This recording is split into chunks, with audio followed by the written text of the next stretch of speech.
Thank you for watching The Edge. If you find it interesting, please subscribe. The more subscribers we have, the more shows we do, the more things happen, not for me, but they happen for you. Thank you very much.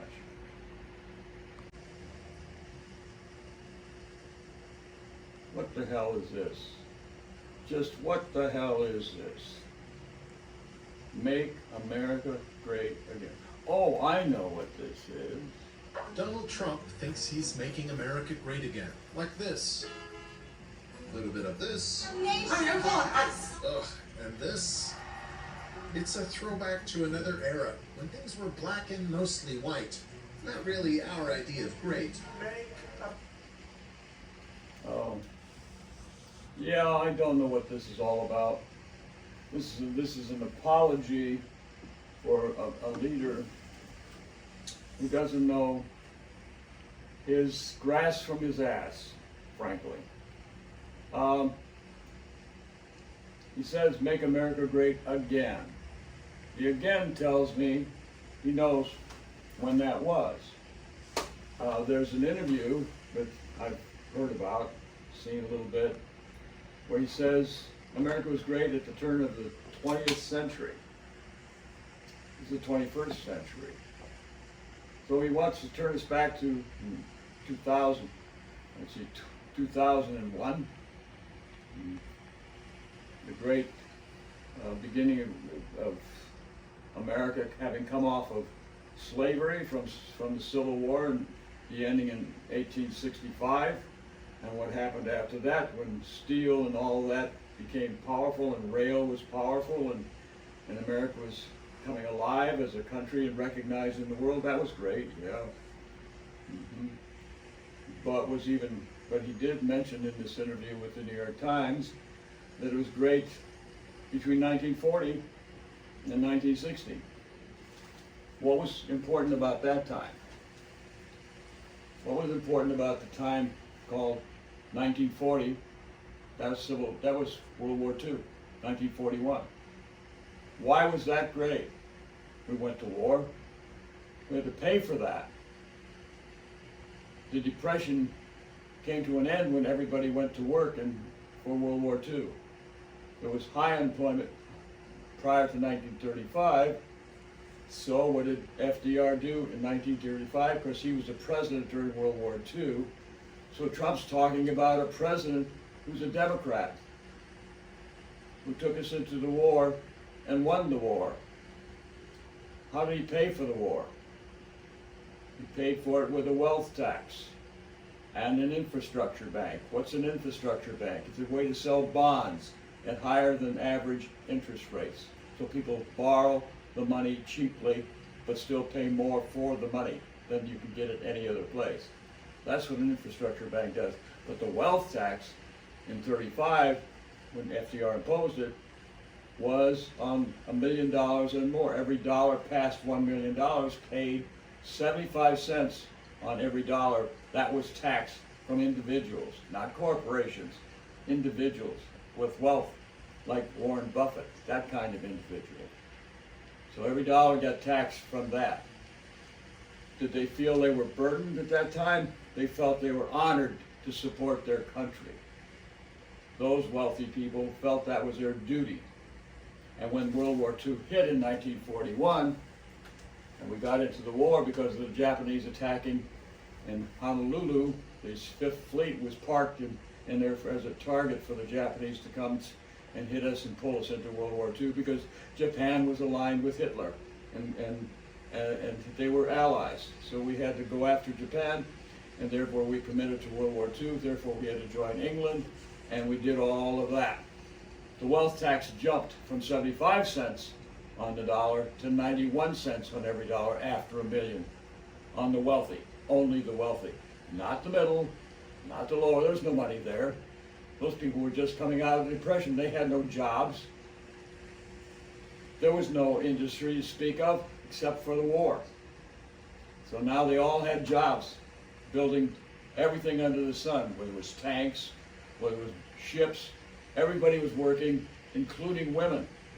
That's when women went to work full time, all through the war, 4.5 years of it and beyond. and the people went to work.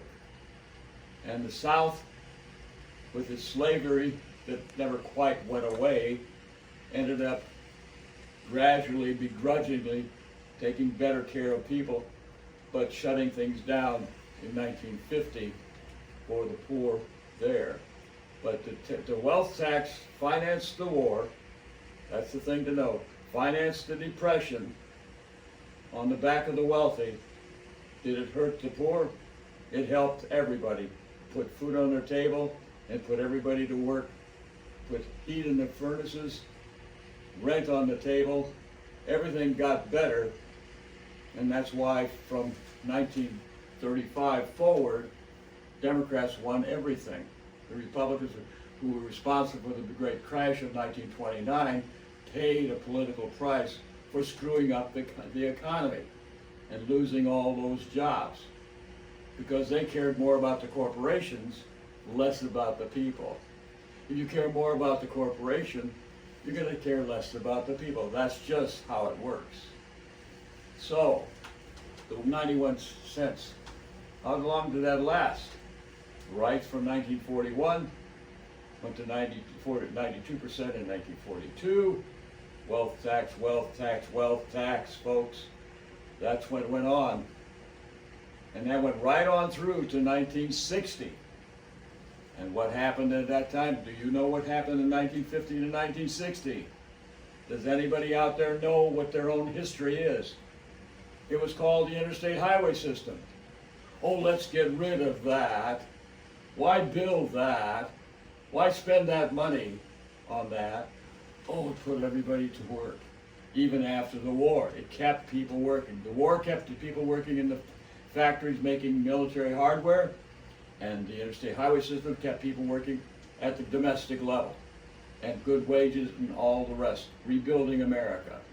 Wealth tax, wealth tax, wealth tax. Did that. And so that lasted till 1960, until John Kennedy came in and lowered the wealth tax to 75 cents on the dollar. But it stayed.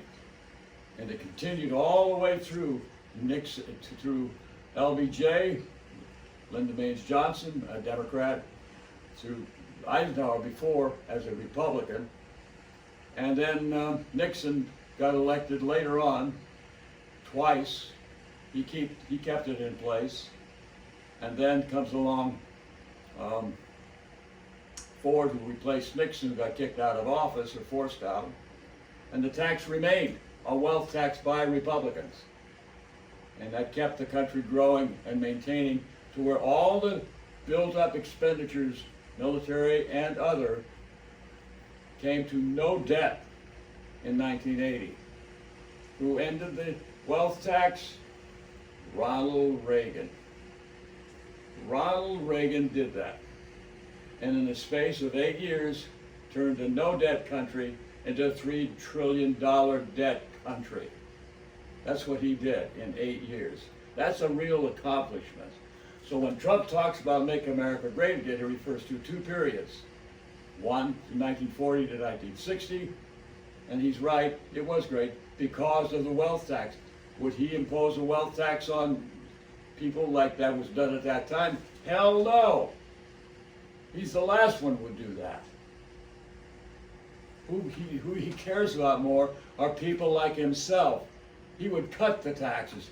And guess what did he do? First thing out of the box, he gets, within the months of the first year he's there, he puts a tax cut on the wealthy corporations who were floating in money. He didn't give a damn about the poor. He just said he did. He said, I'll make it great again. And the again is when, Donald, when? The answer is never with this approach. Never. Ain't gonna happen. You're being lied to if you believe this shit. Pardon me, folks, but that's what this is. Crap. By any other name. But it sounds good. And when you ask people when is again gonna happen? Not with Republicans. Ever. It wasn't before the 1929 crash. It wasn't after Bush messed things up in 2008 and put us in a crash then. And we now have a $28 trillion debt. Trump inherited 4.5% unemployment from Obama, and a country getting on an even keel. He inherited from Obama about, I think it was it was $18 trillion in debt, but Obama inherited most of that from Bush. So now we got this inheritance of debt at 25 or 28 trillion now under Trump. The first year of the tax cut, he jumped the tax debt to 3 more trillion inside of a year. So the debt has been ballooning, and there's always a price to pay for debt. Government does not operate on thin air. Make America great again, pay your bills, and help the poor. And then you help the country. You don't help the country if you don't help the poor. If you don't demonstrate that you care about your fellow man, do what Trump does. Just talk and make it sound good. Make America great again. When, if ever? Hitler said it, Reagan said it, and Trump said it. That's quite a testimony. Make America great again. We can go back to this film that talks about what he did, if you like, and see some more of this stuff. But it's very upsetting to me when the American public is not educated to real facts. 45 years of a high wealth tax built what he called modern America. The electric grid, the hydroelectric power of dams, the interstate highway system, World War II, the GI Bill, putting soldiers into school with their families being paid for by the government. And at the end of all that, with the wealth tax, when Jimmy Carter, poor Jimmy Carter, who people like to make fun of, who don't know what they're talking about, who left us with no debt, left solar on the roof of the White House that Reagan ripped off the White House right away when he became president to get rid of solar. That's really brilliant presidency under Ronald Reagan. And first thing he comes into office, he cuts the tax on the wealthy, individual tax cut, from 71% to 21%, 50% cut. He did that and left us with $3 trillion in debt, from no debt to $3 trillion. So 45 years of a wealth tax, country's built modern. Republican presidents and Democratic presidents made that happen. Eisenhower and FDR made that happen. And everybody thought that was a good idea. And now, you mention a tax on the wealthy, how are people going to survive that? Well, I'll tell you what, ask Warren Buffett. He said, if I had to pay $5 billion a year in taxes, I would pay it. That's Warren Buffett, a billionaire, giving up $5 billion. Well, if you got $500 billion, what's 10%? What's even 1% of that? $5 billion. He doesn't miss that. The true wealthy don't miss it. And the ignorance we have is we think if they get harmed, we get harmed. No. Money doesn't matter. Most of the wealthy people in this country, to protect their money, they go around buying property that they figure will escalate over time. And they call passive income. They rent it out or they just own it and wait for it to escalate in value. So tax them, make them pay for running the government. We always have. The wealthy paid during the times of slavery. The wealthy paid in times of depression. And the wealthy should continue paying today, not having their tax cuts happen to them or for them. The propaganda that's out there is pretty bad. The whole thing with wealth is, it's called share.